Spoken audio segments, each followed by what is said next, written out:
The intervention was scheduled for 2 o'clock. My mother sent the calendar invite like it was a corporate board meeting. Family discussion, Sunday 2 p.m. Parents' house. Attendance mandatory. She'd even included an agenda in the notes section. Item 1. Olivia's living situation. Item 2. Olivia's career path. Item 3. Financial independence timeline. 31 years old and my mother was still making agendas about my life. I showed up at 1:55 p.m. in jeans and a sweater, carrying my laptop bag.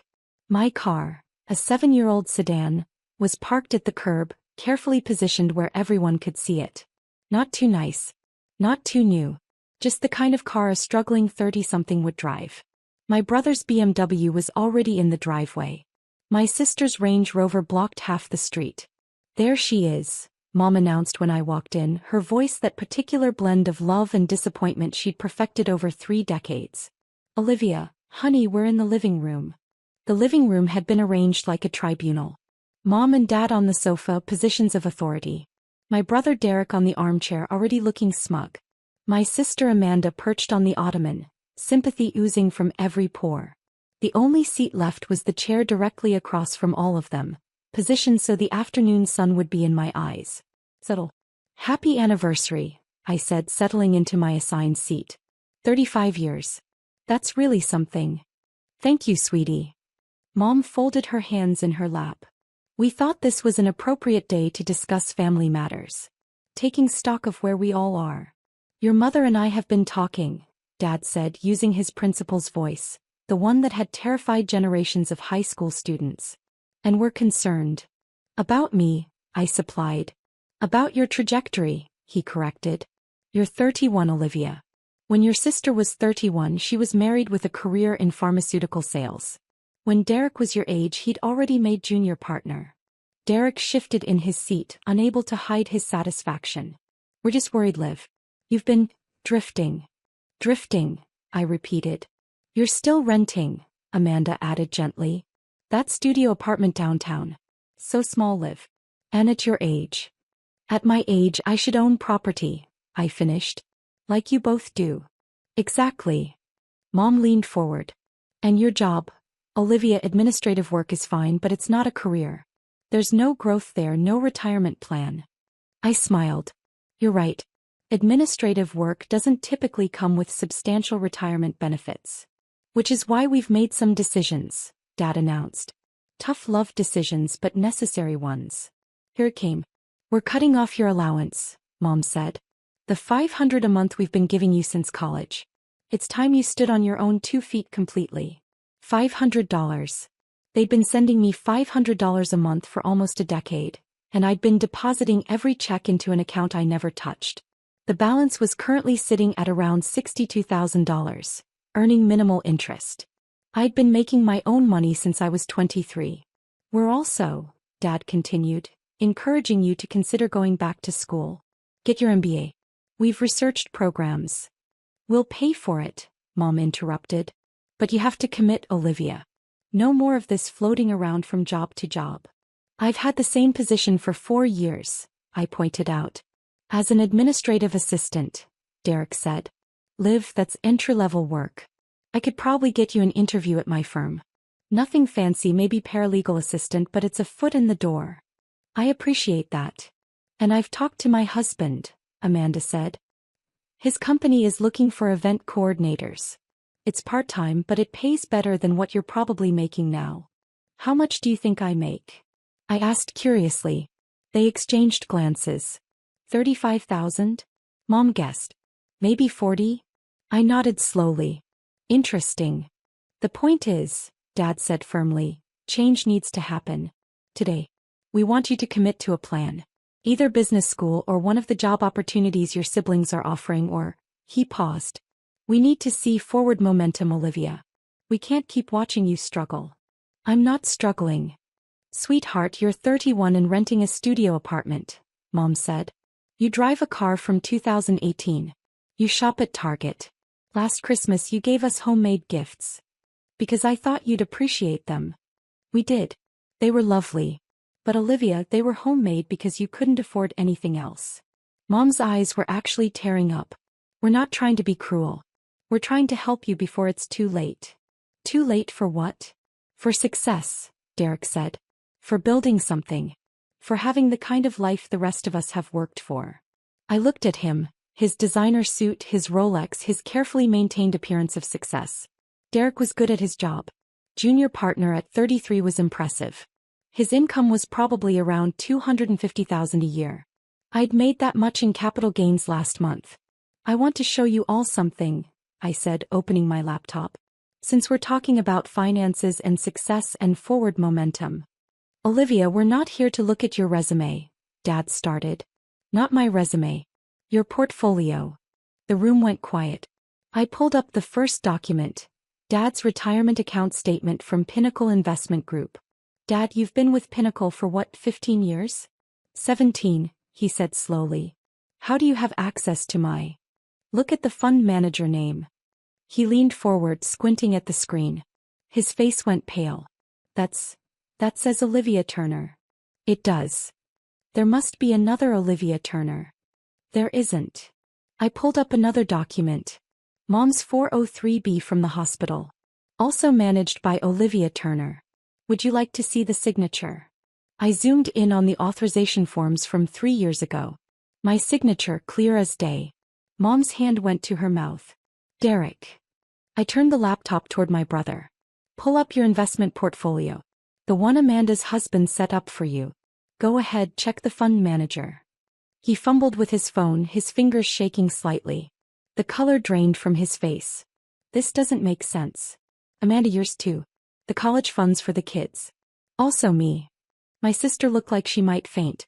I don't understand, Dad said. How are you managing our investments? You work as an administrative assistant. I work as a senior portfolio manager at Pinnacle Investment Group, I said calmly. I have for 4 years. Before that, I spent 3 years as a junior analyst at Sterling Financial. I got my Series 7 and Series 63 licenses when I was 24. My MBA? Finished it at night school 5 years ago. Graduated top of my class. Silence. The administrative work, you keep dismissing? I continued. That's how I described my job when you never asked for details. You assumed assistant. I never corrected you. Easier that way. But, your apartment, Mom whispered. Your car. My studio apartment is a 1-bedroom in the Pearl District that I bought outright 3 years ago for $370,000. I call it a studio when you ask because you never visit, so you never see that it's actually 1,200 square feet with a balcony and downtown views. The car is paid off. I could drive something flashier, but I don't see the point. Derek had gone from pale to red. You're lying. Am I? Check your statements, Derek. Every single one. Look at the returns over the past 3 years. I smiled. You're up 42%. Beating the S&P 500 by 18 points. That's my work. Those are my investment strategies. He scrolled frantically through his phone. Oh my God. Mom, Dad, your retirement funds have grown from $4.1 million to $8.3 million in 3 years. That's not market luck. That's careful portfolio management, strategic rebalancing, and some very smart plays in emerging tech and sustainable energy. 8.3 million, Dad repeated faintly. Amanda, your kids' college funds? Fully funded. Even if tuition inflation continues at current rates, both kids can go to any school they want, fully paid with money left over. You're welcome. My sister started crying. I don't understand why you wouldn't tell us, Mom said. Why hide this? Because of this. I gestured at the room, at the intervention setup, at the agenda still sitting on the coffee table. Because every family dinner for the past 8 years, you've all treated me like the family charity case. The one who couldn't figure it out. The one who needed help. We were trying to support you. You were trying to fix me, I corrected. There's a difference. Support would have been asking what I actually did for work. Support would have been showing interest in my life instead of assuming I was failing. That's not fair, Derek protested. Isn't it? Derek, when was the last time you asked about my job? Actually asked, not just made assumptions. He opened his mouth. Closed it. Amanda? When was the last time you invited me to something that wasn't you trying to set me up with some nice stable man, because you assumed I needed rescuing? She looked at her hands. I've been managing your money for 3 years, I said. 3 years of quarterly statements with my name on them. Not one of you noticed. Not one of you asked questions. We thought Olivia Turner was a common name. Dad tried. In the financial sector? With Pinnacle specifically? Dad, you've been with them for 17 years. You never once wondered if your fund manager might be related to your daughter. The silence was answer enough. Here's what's going to happen, I said, closing my laptop. I'm going to continue managing your portfolios because I'm very good at my job and I've built strategies specifically tailored to each of your goals. Dad, you want to retire at 62? On track. Mom, you want that lake house. Affordable within 18 months. Derek, you're saving for private school for the kids you don't have yet? Fully funded in advance. Amanda, you wanted to start that nonprofit? You have the capital. They all stared at me. But, I continued, the family meetings about my life are over. The interventions stop. The job offers from people making less than I do stop. The assumption that I need fixing stops.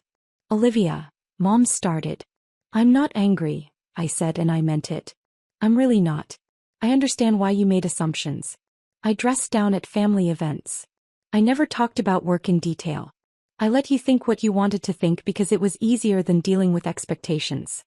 But why? Amanda asked. Why hide being successful? Because success in this family comes with strings.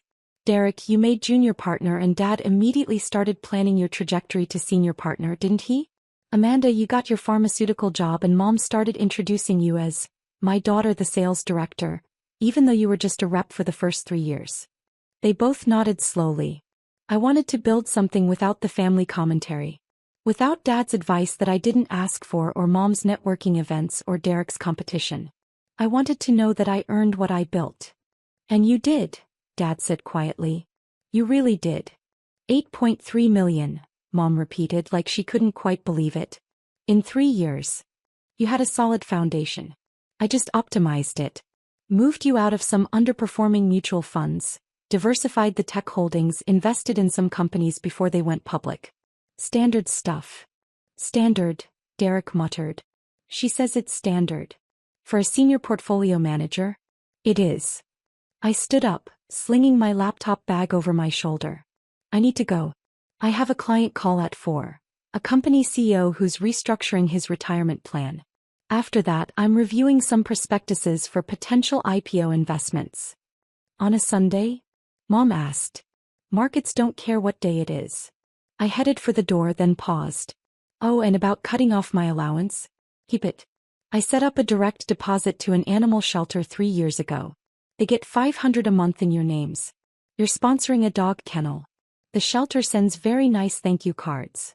I made it to the foyer before Dad's voice stopped me. Olivia. Wait. I turned. He was standing, his principal posture gone, just a man who looked suddenly old and very confused. I don't know what to say. You don't have to say anything. We pushed you. We've been pushing for years, thinking we were helping. You were doing what parents do, I said. You saw what looked like struggle and tried to fix it. You weren't wrong to care. You were just wrong about the facts. You should have told us, Mom said, coming up beside Dad. You should have let us be proud of you. You can be proud now. I smiled. I'll email you all the detailed portfolio breakdowns tomorrow. You should actually read them this time. You might learn something about your own finances. Will you? Amanda's voice cracked. Will you still come to family dinners? Of course. I like family dinners. I just don't like being the family project. I checked my watch. Speaking of which, there's a new restaurant opening next month downtown. Japanese fusion, very exclusive. The owner is a friend of mine. I advised him on his business loan. I can get us a reservation for your actual anniversary dinner. All 5 of us. My treat. You don't have to, Dad started. I want to. I never get to pick up the check. You always do. Let me have this one. Mom was crying again but smiling through it. Hey, yes. That would be lovely. Good. I pulled out my phone. I'll text you when I confirm the reservation. Fair warning, it's not cheap. But I can afford it. Derek let out a sound that might have been a laugh or a sob. I can't believe we've been having family meetings about your finances when you've been managing ours. The irony wasn't lost on me, I admitted. For what it's worth, he said quietly, your returns are better than my own portfolio managers. I checked. I know. I've seen your statements. Your guy is coasting. You should move your accounts to Pinnacle. Would you manage them? I pretended to consider it. I suppose I could take on one more client. Family discount even. He smiled. A real smile, not the smug one from earlier. I'm sorry, Liv. For assuming. For not asking. I'm sorry too, Amanda added. For all the setup attempts and the pity. Apology accepted. I looked at all four of them, these people who'd known me my whole life but somehow managed to not see me at all. We're good. We'll figure it out. You'll really come to dinner next week? Mom asked.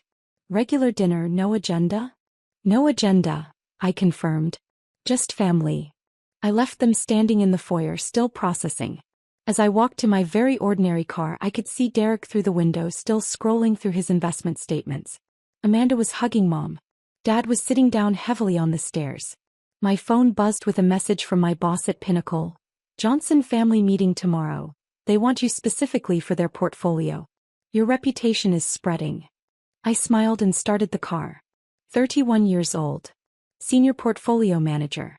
8.3 million in managed family assets alone, with a total client portfolio worth over 200 million. Not bad for someone who supposedly needed an intervention. I drove away from my parents' house, past Derek's BMW and Amanda's Range Rover, in my paid-off 2018 sedan. Sometimes the best success is the kind nobody sees coming. Especially when you've been signing their statements the whole time.